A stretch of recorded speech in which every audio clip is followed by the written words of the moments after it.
Paul Wight announced there's a Hall of Fame level talent coming Don't do this to me. AEW next week. Justin, let's start with you. And then you're gonna start because I want to hear Meks's take as well. I've got a list. Okay, you got a list? You got a okay, list. Jericho. All right. Well, I have a book.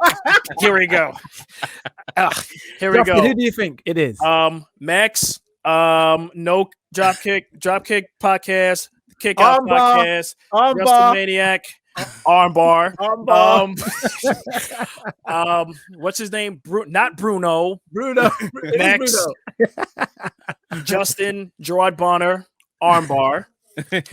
Guys, it's not going to be CM Punk. No. And be very clear, it's not. But the way that Paul Wight, can I say this to answer your question? People were expecting Paul Wight to be the same Paul Wight we saw in WWE, and we saw Paul Wight last night. Different, relaxed, lean, happy. He actually spoke, and he didn't just speak like a big man. He spoke like a human, and I've never seen that side of him. Again, shout out to AEW for development. I do believe that it's going to be. I'm going to take this out the dark. I think it's going to be a woman. I think that you need to see a commentator of not just men like we currently have with AEW. They do pride themselves on diversity, correct? Correct. I'm going to go and say Jazz. Wow. I'm going to go and say, I wanted to say Awesome Kong, but she's not going to be a WWE Hall of Famer. She should. I wish it worked out. Best of luck to her in her retirement. Hopefully she comes back. But I'm going to go and say Jazz. I want to see it. Mekz? I mean, I'll go through my list in a second, but you guys maybe confirm this for me. Just because Justin said it could be a woman, got me thinking.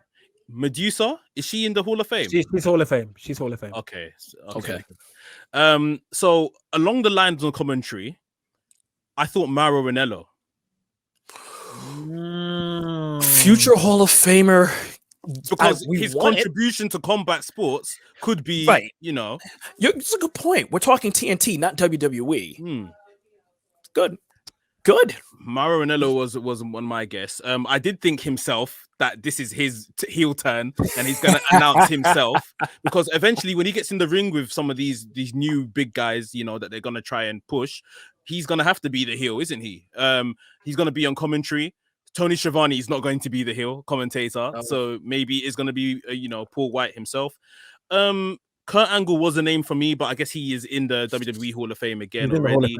He's already there. Christian is the other name. We saw him at the Royal Rumble. He's clear now.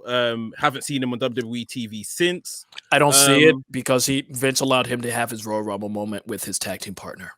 So you would imagine not, yeah, but definitely not. I don't think so. Yeah. If I'm wrong, I'll give you a high five. I'll mail you money. Like, I just don't see this. Give your cash app now. I think himself or Mauro Ranallo for me. A lot of people are speculating RVD.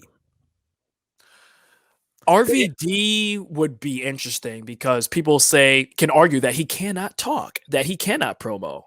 And I think that he does an excellent character work. But as far as, that's a cool drop kick. They never said that it was a commentator, though. He just said it was a Hall of Fame level talent, a worthy talent. He never said it's someone to actually join the commentary team. But I did think RVD, but some people have said that he's got coming up a WWE Network documentary. So that would be shady of him to basically go to AEW. So right, yeah, interesting. That's an interesting point. RVD was one of my favorite video game characters to play on the best WWE, PlayStation 2. Here comes the pain. Here comes the pain. High five. Yes, that's the one, man. RVD Van Daminator, everybody. I was more of a No Mercy guy and the WrestleMania. Shout out to you. Legendary stuff.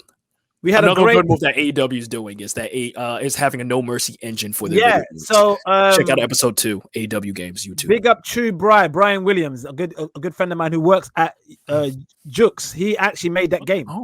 And he's a brother. He's a brother. So I hope he's listening to this podcast because he does tune in.